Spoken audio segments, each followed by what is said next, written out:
Oh, the center space. The center space, okay. And then the other songs will be for the offering. Yes. Yeah, the Strength of Love is for the offering. Oh, I think less on the offering. Yeah. So what I'm I know. It's Years ago. so much stuff. unless it can stay there during Yeah, I think he said it can just stay right here. I think it can stay here, can't it? I'm going to off this side. So why don't you just follow me? Yeah. But I usually go backstage. I generally do, and then I'll go around to sit. That's usually what I do. No. Oh my gosh. Okay. Wow. Okay. You're going to have to talk to him about getting your phone. That's what you use overtime for the whole. All right.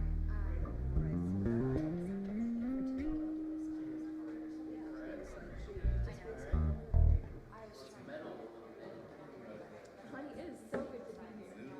Thank you.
shine upon you.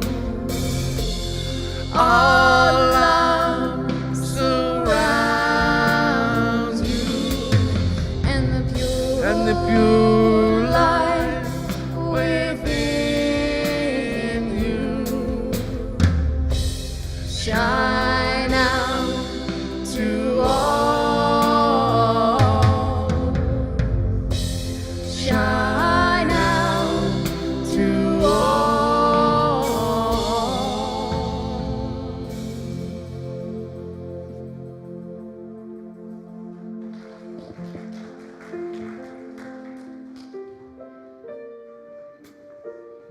Good morning, everyone. Welcome to Unity of Boulder, all of those that are tuning in online and watching on screen. We welcome you. Is there anyone here in the sanctuary who's here for the first time? Raise your hand.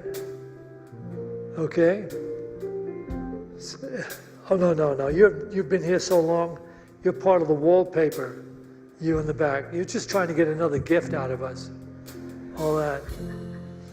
Well, way back when, about 8 months ago, I said that the COVID-19 pandemic is going to peter out by August. And people didn't believe me back then, but look at it. It's really happening. People are sitting here without masks. This is especially for those of you that are watching this on screen, live streaming, because we have a beautiful sanctuary and the energy here is phenomenal. So if you're here in person, you're going to get more out of what takes place here than you will at home, because there's a communication that goes on between people that's on another level. It's on a light level, energy level, that you receive a lot more when you're there in person in the physical. So I'm inviting all of you that are watching this on screen and kind of settle down to the whole idea of just watching this at home. Come on in and see what a difference it makes being in the presence of the joy and energy that we share here in Unity of Boulder. So welcome to all of you. Great to have you. You're going to enjoy this talk Syntysche is going to give.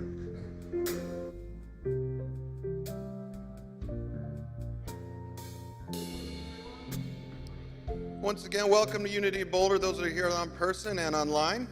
We appreciate all of you joining us. I got a few real quick announcements before we really get started here. Starting next week, we are going to one service at the 11 a.m. service. I know last week I stood right here and said 10 a.m. I was wrong. It's the 11 a.m. service. We will resume the 9 a.m. service after Welcome Back Sunday in August. But until then, we're just going to do one service at 11 a.m. And more or less we'll be alternating back and forth Sundays between Syntysche and Jack giving the talks. So just make a note of that. And next week we are going to have a 4th of July barbecue, because next Sunday is 4th of July. Following our 11 a.m. service, it'll be in Fellowship Hall and on the patio. We're going to provide burgers and hot dogs, buns, and veggie burgers and stuff. But if you'd like to join, please bring a side dish to come hang out and just have a lunch with us for 4th of July. We'd love to have you. Next, we have a volunteer who's been with us quite a long time. His name's Joel Gutman. He basically has built our garden in the back, and it's the most wonderful meditative area this side of Boulder. So if you've never been back there, please go check it out. We want to say thank you, Joel Gutman. He does stuff all around the property. He's building a sign for us to put posters in out front. He's built signs in the back.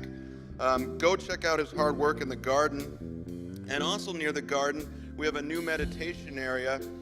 For those of you who don't know, the gardens, if you go out past this back parking lot back here and then go down, just cross the bike path, there's a huge expansive garden that's Unity of Boulders to check out. But there's a new meditation area that was set up by another one of our amazing volunteers, Sandy Spahn, who's also a prayer partner among the other million things she volunteers to do here.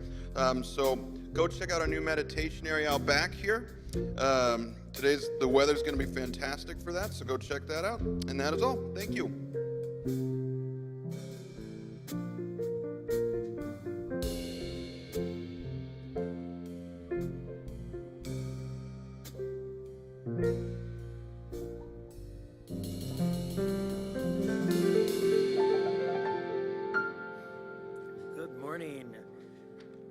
So I've been working on getting our guest today, and for a couple months, it was Bob that I see back there gave me a little write-up and bio a couple weeks ago, so about a month ago, 6 weeks, whatever. Appreciate that. So our guest today, Marcy Baruch. She walks this world as a dynamic musical artist, workshop facilitator, vocal coach, and sacred song leader. Her music is born of one sole mission, to remind us of the wondrous magnificence of who we truly are. Brimming with generous award-winning songs such as The Inner Space, Marcy's third CD, The Strength of Love, has served as a catalyst of remembrance and transformation in the lives of many. Called to serve the evolution of consciousness, she is currently creating bodies of music designed to empower us both individually and also in communities of we, capital W, as we move as a force for good in service to our one shared life. Her intimate mastery and deep listening has made her a sought-after studio vocalist whose harmonies have graced over 50 recordings. She's based in Boulder, Colorado. Marcy co-leads Igniting the Fire of the Heart, a rich and joyful inspirational chant and kirtan event. She is also deeply passionate about teaching voice in her workshops, one-on-one and currently online. For what is truest within us and waiting to be expressed is needed by this beautiful world. So please join me today, Marcy Baruch. Good morning, friends, here in the sanctuary, here in the world online. Lovely to be with you, just so lovely to be with you. Thanks, y'all, for playing these songs. I woke up this morning and before my eyes even opened, I just remembered, oh yeah, this being of Marcy is the face, the personalized face of essence. May you feel that truth of your own being as well, and allow yourself to simply relax into that.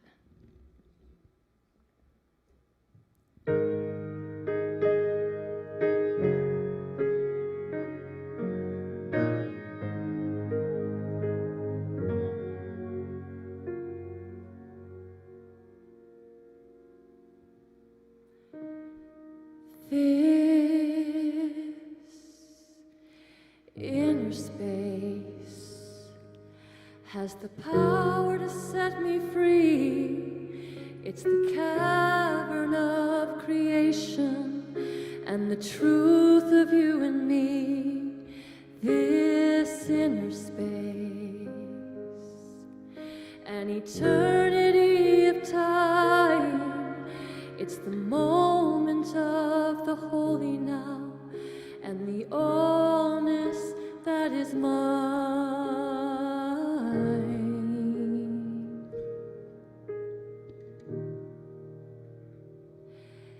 This inner space contains all that I need. From deep within the invisible flows the living air I breathe. This inner space is flowing in my bones. It stirs my heart, it stirs my mind, and every prayer I've ever known, I've ever known. So I say, breathe.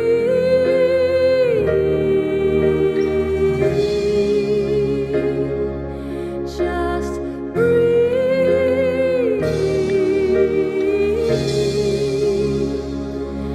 Now breathe.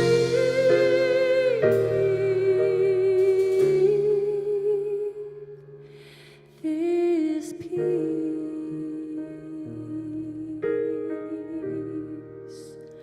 for this inner space is the ocean of your soul. And when you feel most broken, the truth is you are whole. This inner space connects us one to all, and though will break down every wall.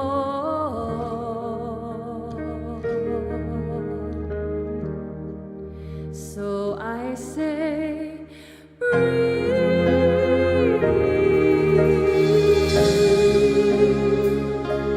just breathe.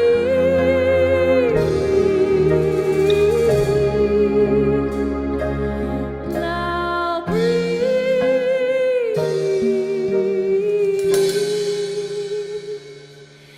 This peace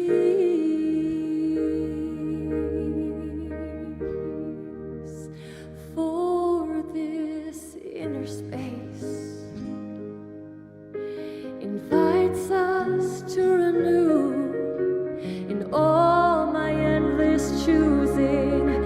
I become the chosen to this inner space.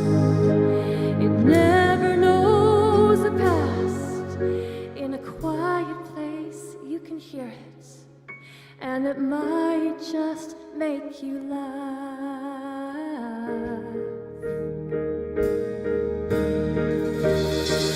So I say, breathe.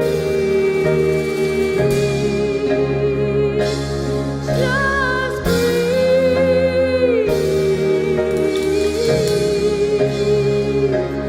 Now breathe.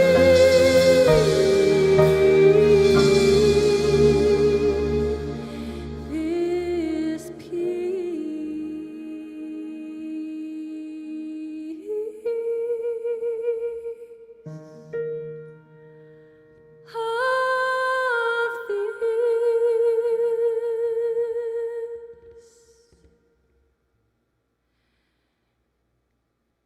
inner space.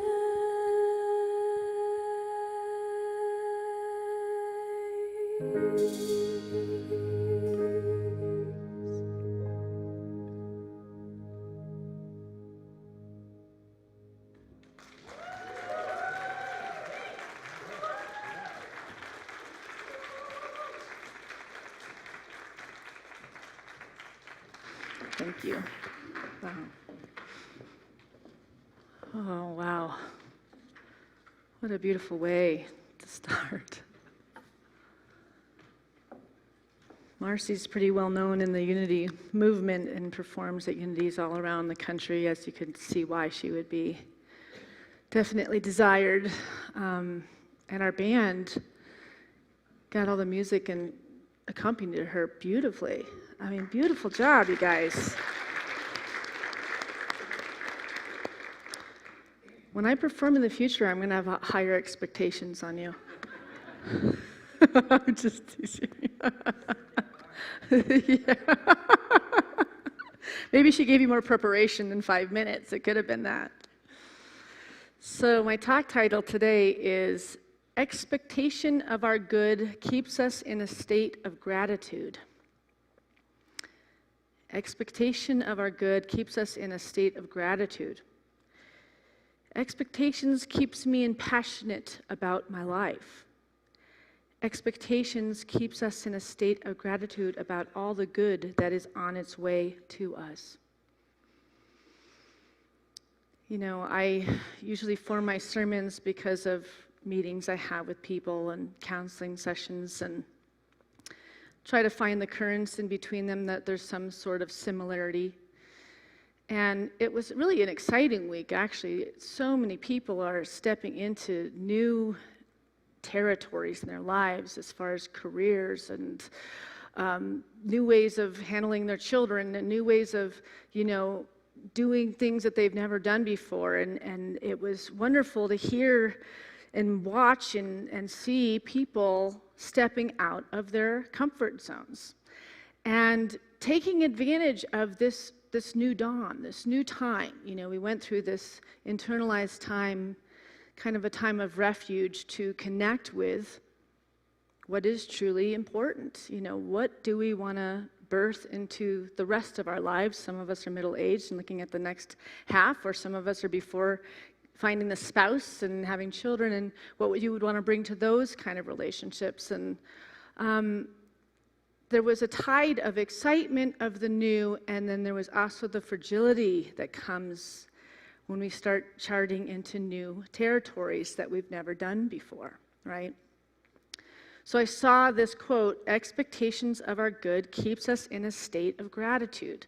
So while we are now moving forward into something new that we might have never done before, or taking something we've done before and changing how we go about it, or having a new attitude or consciousness around it, how do we keep ourselves calm and not get fearful of what the future holds or what the end goal is? And the best way we can do that is to find gratitude for everything that is. What is going well right now? What is a positive thing that's happening right now? Because we tend to focus constantly on the goal, the thing that might be our financer of our life, or the issue of our life, or the conflict of our life, and it becomes the ultimate focus. We wake up thinking of it, and we go to bed thinking about it. But if we stayed in a state of gratitude, thanking the universe for all that is going well, and living in a state of expectations of only good unfolding of this thing that we're persevering, keeps us from living out there too. It just makes us stay in a state of, oh yeah, this is already being taken care of. I have expectations that only good is going to come to me, and if we're pure vibration, then we will attract only a wonderful experience out of our efforts. There's a wonderful thing that Esther Hicks wrote, and she says it this way. The universe does not know if the vibration you are offering is because of what you are imagining or because of what you are observing. In either case, it is responding. Emotion is your guidance to your response to your vibration.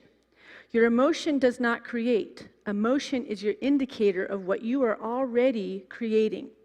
As you think, you vibrate. And it is your vibrational offering that equals your point of attraction. So what you are thinking and what is coming back to you is always a vibrational match. The emotion, your guidance system is telling you what's coming. So there's a direct correlation of what we're holding and what we're thinking about our things that we're persevering right now, or what we're trying to heal right now, or whatever the goal is. We're goal-oriented. We're always going after something. We might even be just trying to put a vacation together and wanting that to go well. But if we're feeling a sense of resistance or fear vibrationally about our moving forward in whatever this venture is, then we're going to be met with things to show us that we should feel this frustration or fear or unsettling energy. But if we can find a way to be in a state of only thinking the expectation of the good, feeling that only good is coming, when we can get in control of our minds and our feelings around whatever it is that is our virtue at this moment, of holding to it's only good. It's all good. It makes us breathe. It allows us to be in the presence and remember that there's something greater at hand. There is this source. There is this God, this spirit, this Mother Earth, whatever energy makes you feel divinely connected to this divine direction, this director. And all we have to do is stay in alignment with our birthright, which is, I am a child of God, and I've inherited only beauty, goodness. Nothing will make me afraid, nothing will make me sick, because I am perfect now. That's our divine heritage. But the things of the world make us, tap into danger, which there is danger. I mean, I do want to point out that building that fell in Florida, when we saw that happened to innocent people. Things do happen, and bad things do happen to great people.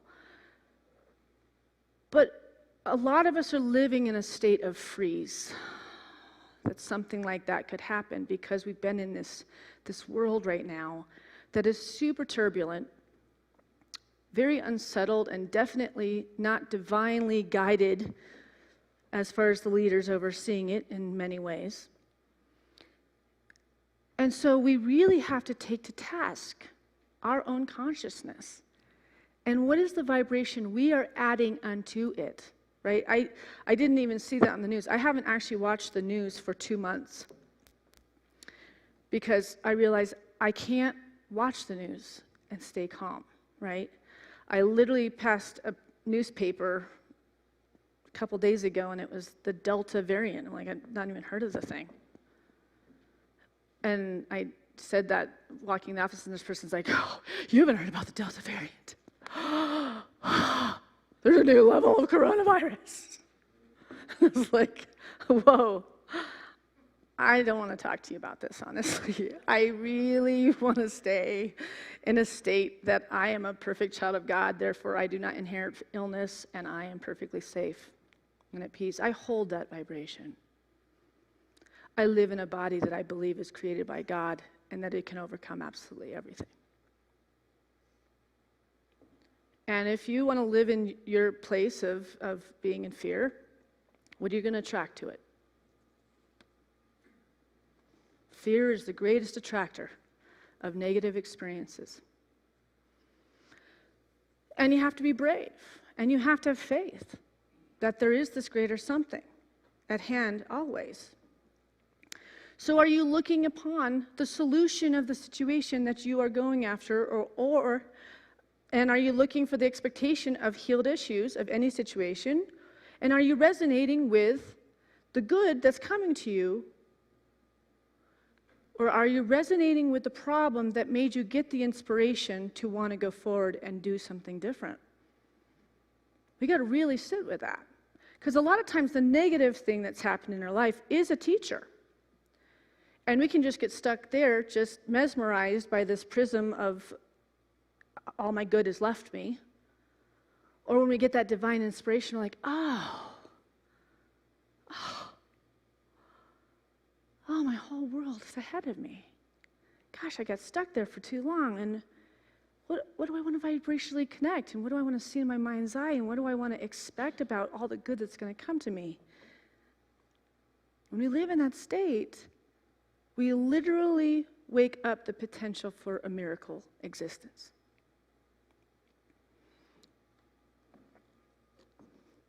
In the book, The Unity Treasure Chest, it says it this way.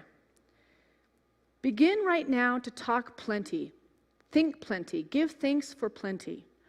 The spiritual substance out of which visible wealth comes is never depleted.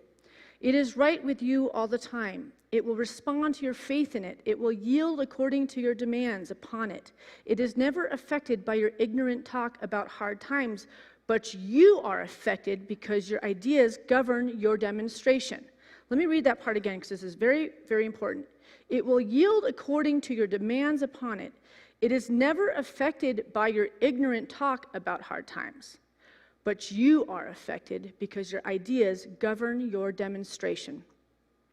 So we've got to be very careful about what we're talking about. Is it fun to gossip about the negative things that are happening in your life, or are you ready to be quiet? Until you have something wonderful to say about your life. The unfailing resource is always willing to give. It has no choice in the matter. It must give, for that is its nature. Pour your living words of faith into substance, and you will be prospered. Though all the banks in the world shut their doors, turn the energy of your thought upon plenty, ideas, and you will have plenty, no matter what people about you are saying. That's another thing. We tend to be feeling really good and moving forward and feeling really inspired, and then we get excited and we want to share it with somebody. And have you ever done that? And then they start to talk you out of your good? They start to share their fears about their limitations of why it won't work? And then that's a really good opportunity to ask yourself, is this a happy person that I'm asking advice from? Is this person thriving that I'm asking for advice from?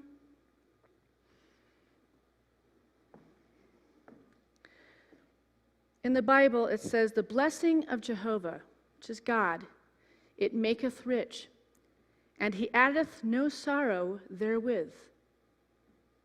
The blessing of Jehovah. So when we put things into the consciousness of Christ consciousness, which is within us, we speak from the highest good about no matter how freaky the thing is that you're facing right now. When you speak from the highest good and you convince yourself that you're worthy of becoming the vibration that's going to draw that good to you, you've won the game right there.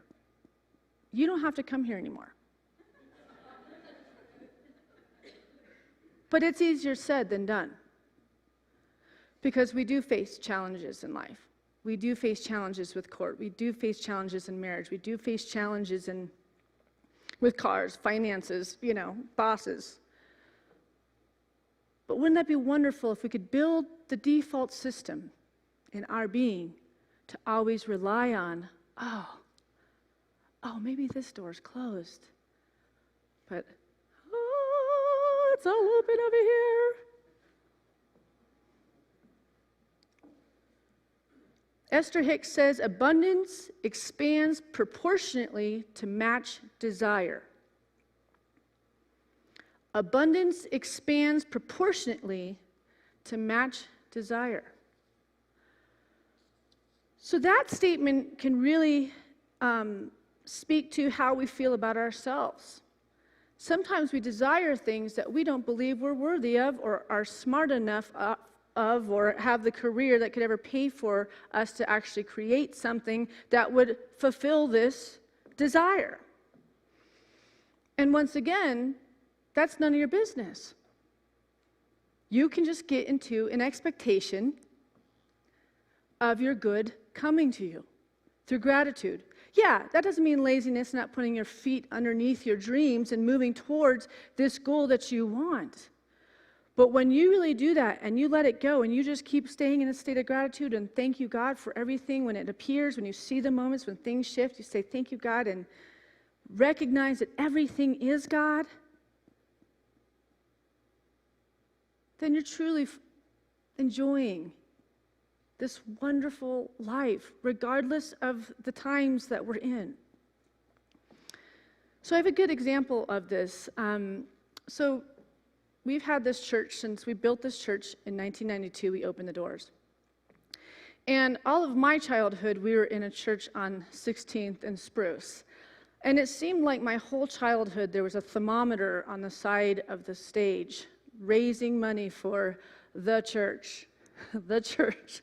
And for me, I just thought it was just, I don't know what I thought it was, but it didn't seem like there was ever going to be a church, because as a kid, years are a lot longer. Like now we're like, whoa, that kid is 5 years old and I thought I was born a second ago, right? But when you're kids, it's just like, that red line is not going up very quickly, so. But when I was little, we lived 6 blocks right down Edgewood right here on Nickel Street. And we would drive into this intersection right here, right next to this church, and there was a trout farm right here. And this is, how many acres is right here? I don't even know what we're on, like 10 acres? 8. Like 8. And my dad would point over to this trout farm that was just a big, huge field, and he'd say that'd be a great place to build a church. I heard that since I was a little kid. So this is a visioning. I don't even know if he knew that he was, making a prosperous statement of that would be a great spot for a church. Unity of Boulder, right there in the center of Boulder. Because where we were on 16th and Spruce, and there was 1 parking space, and we were 1 block from the Pearl Street Mall. So there was literally no parking for this big, it was a decent-sized church then, too. And eventually, we raised a certain amount of money. I don't remember what the goal was, but they decided to actually buy a partially built church on the corner of Violet and 28th Street. And it always bothered my mom because the bus stop was like a couple blocks up. Do you guys all remember the bus stop? The only strip joint in Boulder, basically. It was like 2 blocks from the church, and my mom was not really feeling that, but they were going to save $1 and get this partially built church. And then, so this beautiful drawing of the church that we were always having a goal for, they somehow made a decision to scrap that and try to make this other church work. And they'd show up, and the backhoe wasn't working. And then they'd show up, and every single window that was already there was all broken out. Nothing would work with that church. That church, no matter what they did, just sunk into quicksand, because it was based on poverty consciousness that we couldn't have the church that they've been visioning for all of those years. And then one day, Jack says to our president of our church at the time, who was a realtor, and said, why don't you go down on that property over there on the corner of Folsom and Valmont and see, find out about that property over there. And Carlo went down and looked at this property, and the apartment buildings back here had bought all this property and was going to put apartment buildings here. But then it turned out that there was all sorts of rules to make it so that he couldn't build beyond those buildings. There was no more, the way they'd drawn out Boulder, this was not allowed to be apartment buildings. And when Carlo looked into it, the only thing that's allowed to be built here was a church. And this property was $300,000 for 8 acres in the middle of Boulder. So I use that story in my prosperity classes just to hopefully ignite a feeling of hope around any situation that you're in right now where you've gotten stuck with the tunnel vision and you just can't seem to see past the limitation. This is a time to dream big. What do you actually want? What is the actual desire? Right? Sometimes it's not things. Sometimes it's just want peace with somebody, healing with someone, and understanding to be had. Right? In the book Prosperity, written by Charles Fillmore, he words it this way. Insulate your mind from the destructive thoughts of all those who labor under the belief in hard times. If your associates talk about the financial stringency, affirm all the more persistency your dependence on the abundance of God. By doing this, you place yourself under a divine law of demand and supply that is never influenced by the fluctuations of the market or the opinions of men. Every time you send out a thought of wholehearted faith in the I am part of yourself, you set in motion a chain of causes that must bring the results you seek. Ask whatsoever you will in the name of the Christ, the I am, the divine within, and your demands will be fulfilled. So not only did we break ground on this church, but Jack was not going to build this church until there would be no loan, that it would be paid for in full when we built this church. To be smart, from his childhood of living on the streets in New Jersey, he had a very, very careful planning person with money. And when it came to the point where we ran out of money to build this church, which it was pretty close to done, they took it to the congregation, and every Sunday, the elderly people were out there with food for all the people, and everybody wore their jeans, and they finished and built this church. With their own hands, with the carpenters, the painting, everything. It was all the people of this center. Finished this center. So we didn't start in debt. Because that's a spiritual virtue too. Debt is a drain. Debt creates worry. Financially being irresponsible and spending money we do not have it's an addiction. Because it fills a void that will be not filled for longer than an hour or the rush of the purchase. And then it's like, how did I get into this place where my whole life is paying for something that's not even there anymore, right? So why would we deprive ourselves from this abundant universe? By speaking to people that speak to limitations. Sometimes that's your parents. Sometimes that's the people we really respect, right? But once they start speaking to the limitation, remember that's theirs. That's their limitation. You're not here to teach them. You're here to find this Christ consciousness and this power of love that overcomes any issue that's at hand. If you will do the practice and the work. It's not something you can just dip your toe and show up on Sunday and just become this effervescent being of light that flows and divinely directs and shows up for spirit. It's a practice. It's visiting in before everything else every morning. This greater power and this greater love. Asking for the signs and symbols of what's next. We can't wait to see what's all the good that's coming our way, right?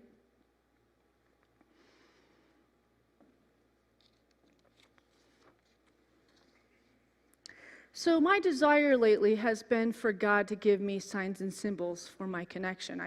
I'm going through a journey where I'm stepping into some new territories that are very, very exciting and have been the fret of my life for years. And having to move into the state and knowing that I'm on the right track, that I'm doing the right thing. And I've been shown that over and over, but I want some hard evidence. Right? Don't we want that, right?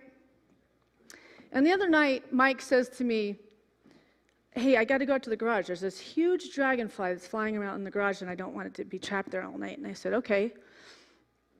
And the second he said dragonfly, I went to 10 years ago when something really shifted in my life. And I'd walked out my front door, and on my doorstep was a dragonfly this big and had just passed away right at the entrance of my house. And it freaked me out, and I thought, oh my gosh, what does that mean? And I looked into it, and it was just complete change. Your life is in change, and I was. And right now, I am too. So the dragonflies are back. I'm like, okay, brace yourself. Let's look up what that means. And I went walking with Gilly the next day, and we were just swarmed with dragonflies the entire time. I am not exaggerating. I had 50 to 100 literally walking in this dog park just around the two of us while there's 20 other people and not a dragonfly to be around them, but they're around me.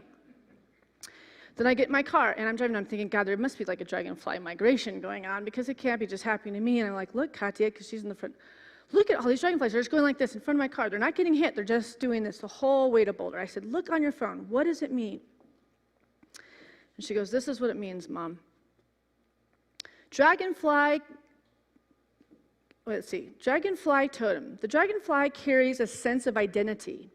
It ensures the virtue of living freely. A dragonfly is a symbol of change, transformation, and self-realization. It teaches us to love life, to rejoice and have faith, even amidst the difficulties. That was exactly what I needed to hear.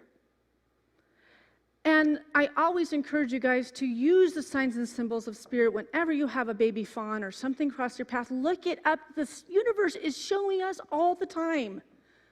Keep on, keep going on.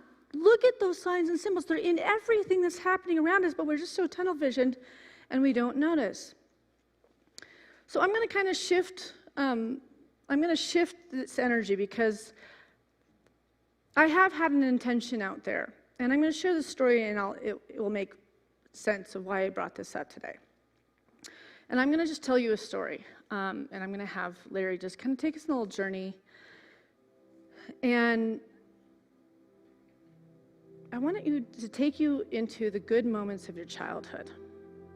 Right? Take ourselves out of this time now where it's so overwhelming. And so the other night, I witnessed the most organic, most unplanned, special experience with my kids and my best friend, Zoe.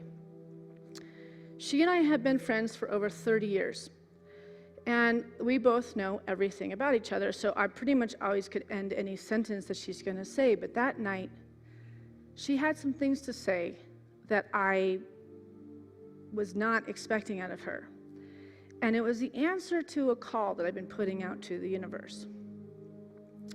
So he says to my kids, did you know that I have a grandfather that was actually famous? Which I actually knew that, but she's never been one for storytelling. She's just one that wants to hear the kids always tell the stories. And after doing the Cassandra Speaks book with our women's group, it talked about the importance of us telling our lineage stories about our ancestors and our family members to re-evoke how much we're a part of everyone that preceded us, and how we can even do better and better through the many generations. So my friend Zoe says to my kids, I had the most wonderful thing happen the other night. Somebody asked about my grandfather, and I didn't really have the answer to it, so I typed his name into Google. And she looked it up, and his name was Randy Brown, the professional Texan. And there was a man that wrote about the impact that this man had on his life, and it just touched her, that all these years later, he was being remembered when he's been gone since we were 16, 18, and this is what the article read. This is spoken by the guy that's writing about Randy. There was curious and genuine reverence in Park Forest. It appeared. We lived in Humble number 9 on a sleepy court called Marquette Place. It was me, my older brother, younger sister, mom, and Nana and Papa. And there was always a dog or two, always a cat or several, just 2 bedrooms, but it never seemed crowded, not to oblivious me. Our house was down at the court circle just off the path to Marquette Park, where once the water fountain worked, where plenty often many children would assemble. Baseball games would just form without any promotion. One kid steps outside with a glove, and then suddenly there's too many for just 2 teams, and I'm talking hardball. All the kids would line their bikes for a home run fence. I was too small then for the fast pitch, but I enjoyed many a wiffle ball battles in this yard or that yard. Never asking permission, never needing any. We were trusted. Adults were just glad the kids were outdoors, busy with something, getting along and getting tired. It was a gentle time, a place when a couple dozen kids would be running about, hollering past sundown near every night, racing through the every yard, playing hide and seek, and near nobody would worry or complain the trespass, the youthful exuberance. Today, I can't imagine such grace today. Park Forest, for just a second, was a Rockwell canvas. Randy Brown and his wife Helen were up top of Marquette Court, Humble number 2, where Place met Street. And Randy was a superstar, the professional Texan he was billed back in the day. When he performed, toured extensively, the undisputed paddleball champion of the world. And some of you, this is Randy Brown, and this is his famous paddleball. Many of you in the older years would probably recognize that particular paddleball. Undisputed paddleball champion of the world, he entertained at state fairs and on television and shows like Johnny Carson and the Mike Douglas Show. Those flybacks, paddle, ball, rubber line, Randy was the master. I hadn't any idea that Randy was ever anybody before he was Papa's hilarious, drawling, cigar-chomping cowboy chum, my friend. From just up the block, every summer, the first weekend after school let out, Randy put on a big show in his front yard. It was the little kid equal to Woodstock. Bikes laying everywhere, all the parents too, and Randy blew everybody's mind with those paddles. He was such a great showman, a vintage polished comic. He'd get 4 paddles going, 2 in each hand, never missing with any of them, never once, then I can recall. He'd have 1 ball up, 1 down, 1 flying behind, and he'd tease the lucky front row with a ball slapping right at them. All 4 paddles smacking it at once without miss, all the while cracking everybody up with his jokes and characters. He'd finish by catching all 4 balls in his mouth. He'd stand there, mouth stuffed, such hilarious expression on his face. He'd spit the balls to wild ovation. Then he'd get the kids involved. It was time to put up or shut up. He'd hold competition divided by age and gender. Every kid was given to keep the standard fly-back paddle emblazoned with Randy's cowboy profile. The kids were paired up, single elimination. The object, so simple: who can paddle their ball the longest, the most time without pause. There was this one summer upon our Marquette Court when Randy Brown let all the neighborhood kids paint his house. He was going to paint over it anyway, but for a time, his house was drenched in the magic of innocent wonder. And I share this story because that's been a want for me, for my children.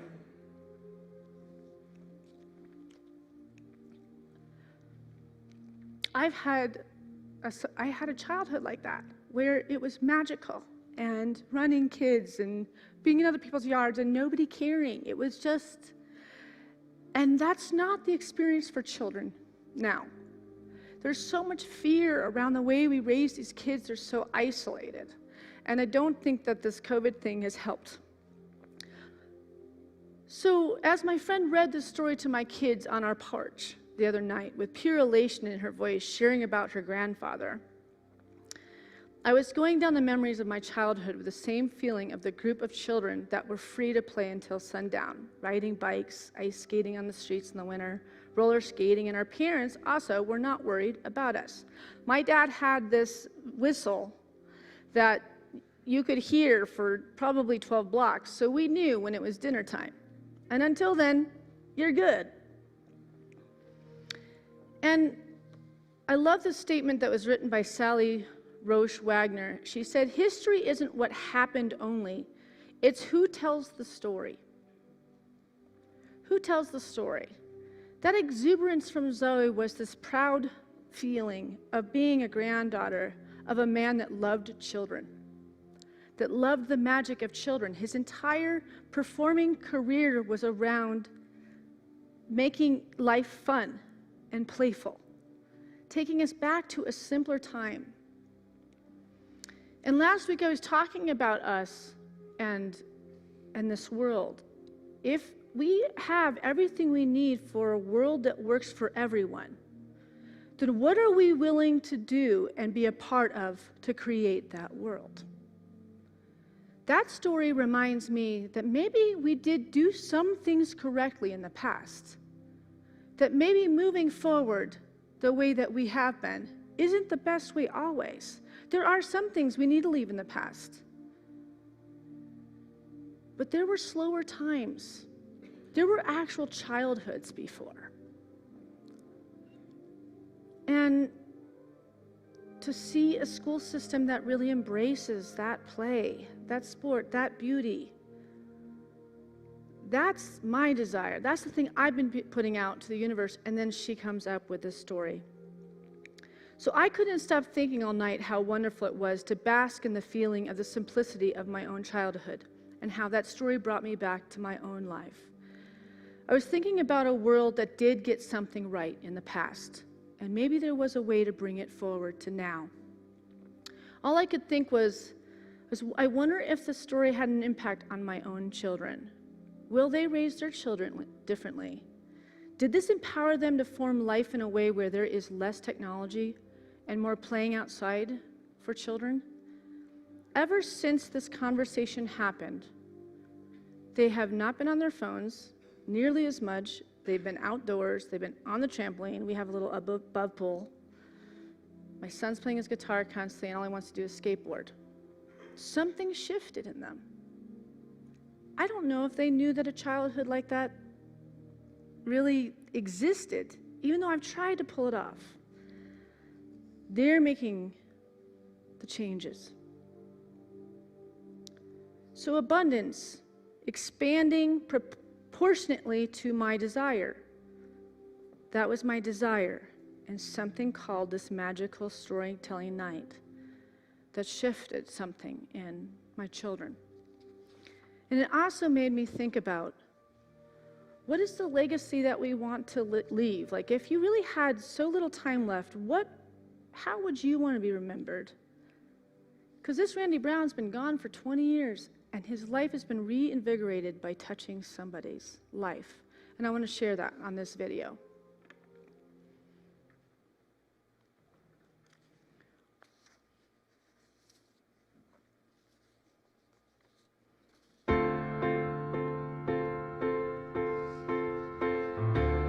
If this is my last song, if this is my final day, if tomorrow I'll be gone, what do I want to say?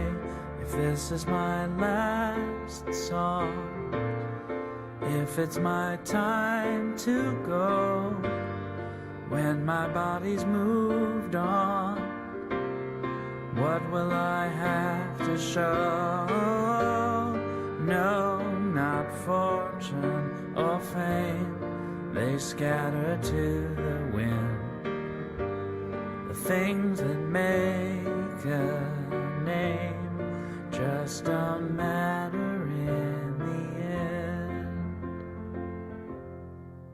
But is the world a little more peaceful? Oceans and sky a little more blue? Is humankind a little bit wiser about the good that we can do? Does the sun shine a little bit brighter where before there was only rain? If so, then I'm glad I came.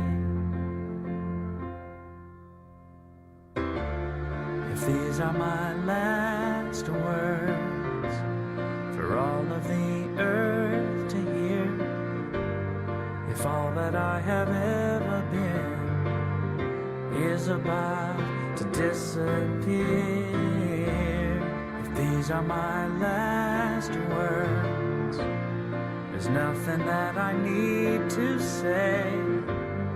I have only tried to serve. It's never been about talking anyway. So much hurt there is to heal, it's hard to understand. All I can hope to feel is that I am doing what I can. Is the world a little more peaceful? Oceans and sky a little more blue? Is humankind a little bit wiser about the good that we can do? Does the sun shine a little bit brighter where before there was only rain? If so, then I'm glad I came. Have I given hope to the hopeless? Has a hungry soul been fed? Has a child stood a little bit taller 'cause of something that I said? Have I left a little kindness? Have I eased a little pain? If so, then I'm glad I came. For that, I'm so glad I came. If this is my last song, what do I leave behind? What do I pass on if I am out of time?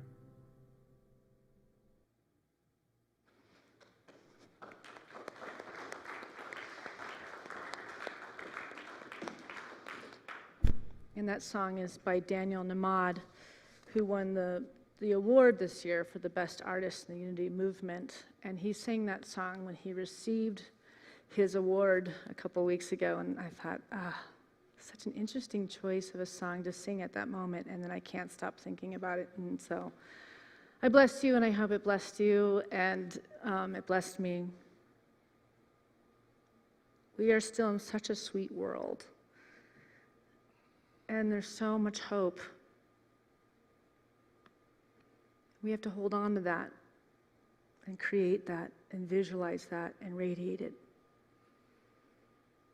and be blessed by it. Thank you.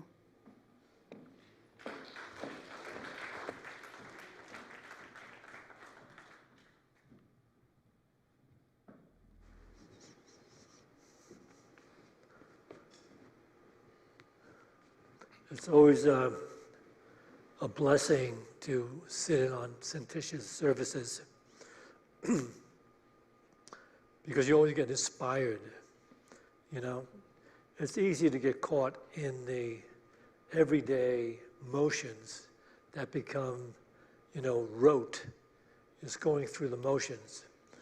And she just takes you to another place and allows you to see how you can lift yourself out of those rote motions and start to live again, be alive again in the life you're living.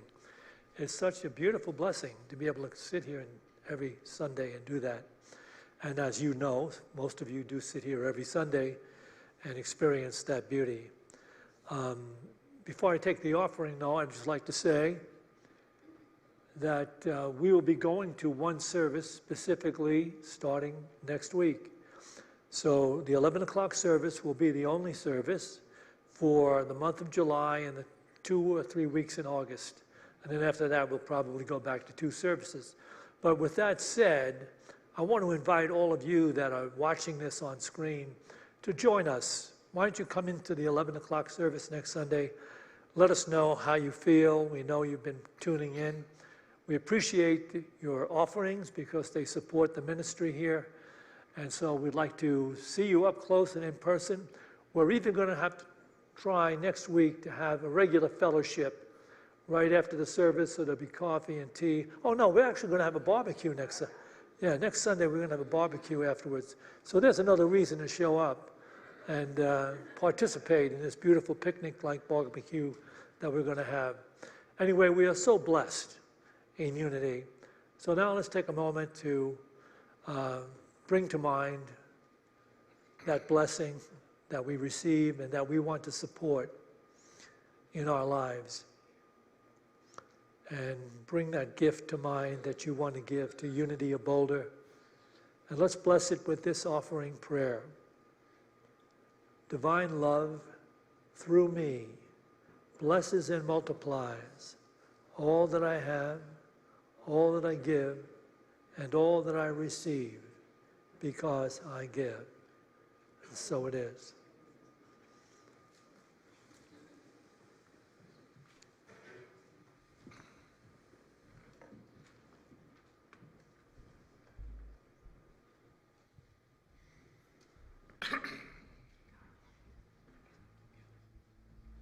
Oh, who's singing? I'm saying that, Marcy. Okay, thank you.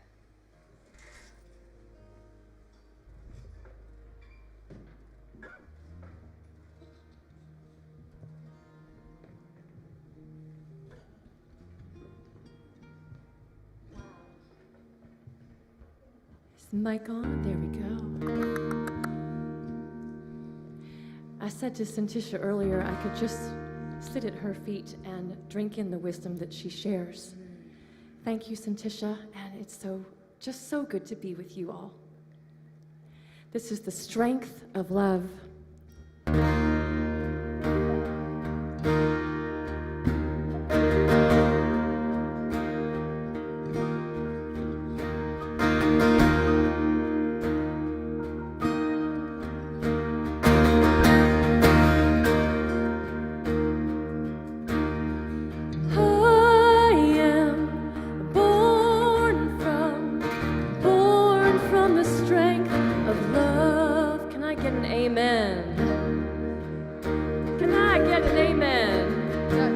Just so you know, I'm going to bring you in at the end with a part for you to sing, and I can't wait to hear how you're going to bless the world with it and be blessed.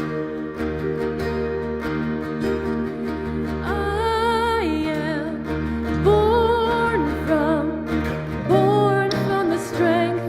Let me hear that amen again, of love. All that I am today, all that I bring today, I know it's enough. Oh, I am born from the strength of love that moves the sun and the stars and this whole cosmos.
Thanks for singing.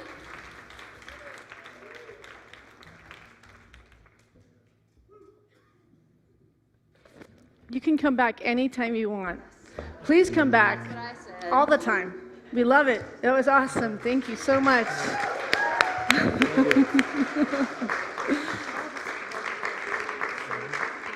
Oh, thank you. You're amazing. All right. Well, we want you to know we have prayer partners available to you at the end of this service. If you need a prayer, they're in the white sashes right here. You can just stay seated in your seat, and they'll take you to our beautiful meditation room and pray with you there, or take you outside wherever you'd like to pray. We have our potluck, we have the 4th of July barbecue, which will have vegan, vegetarian, and normal burgers, and we'll provide those. You just bring a salad to share, and we're going to be all over the property with games for the adults and the kids, so we're all going to be playing games, participating with the children, so we can all start really enjoying them and enjoying their beauty. I have to share this funny story. When I was during the conference at Unity Village, I was in a group of like 60 ministers talking about how are we going to get the kids to really come back to Unity, and what are we going to do to get them to be inspired to be part of our youth programs, because that's been a struggling area for many of the churches. And this one minister mom goes, "My son's overhearing our conversation and he'd like to talk to you all." And so he comes in and he sits down on the Zoom and he goes, "Why don't you ask us?" I'm like, oh, all these white hairs discussing, and 65 of us discussing how, he's like, "Why don't you ask us? We're the social media, we're the everything. Hi, try hiring us to get the other kids." And it's like, oh, wake up call. They're smarter than you think. So with that said, let's all rise and close with I release and I let go, and join us. You don't have to just bring the salad. You can bring something to share. Maybe you want to bring a dessert. Yeah. Whatever you want to bring. And invite your neighbors and friends. They're welcome to join us too. It's just a wonderful community day, and we're going to have a blast together.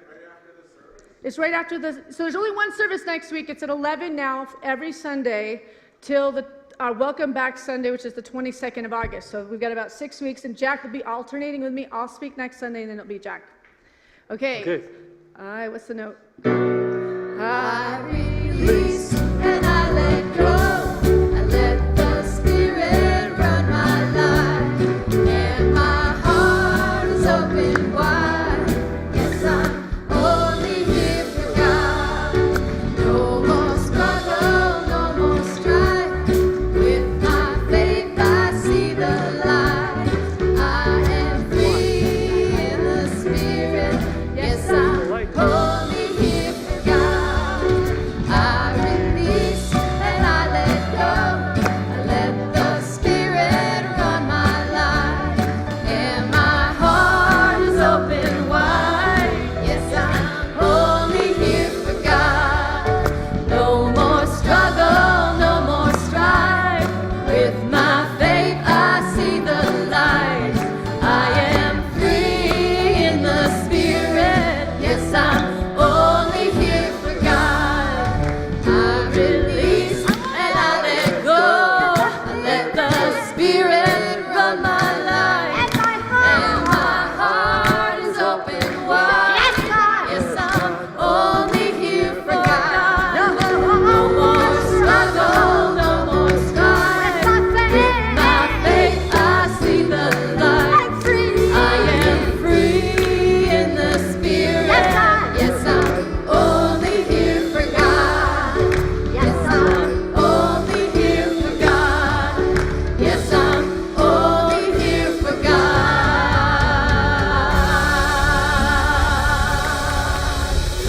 Woo! And so it is. Have an awesome week. We'll see you next Sunday. All right.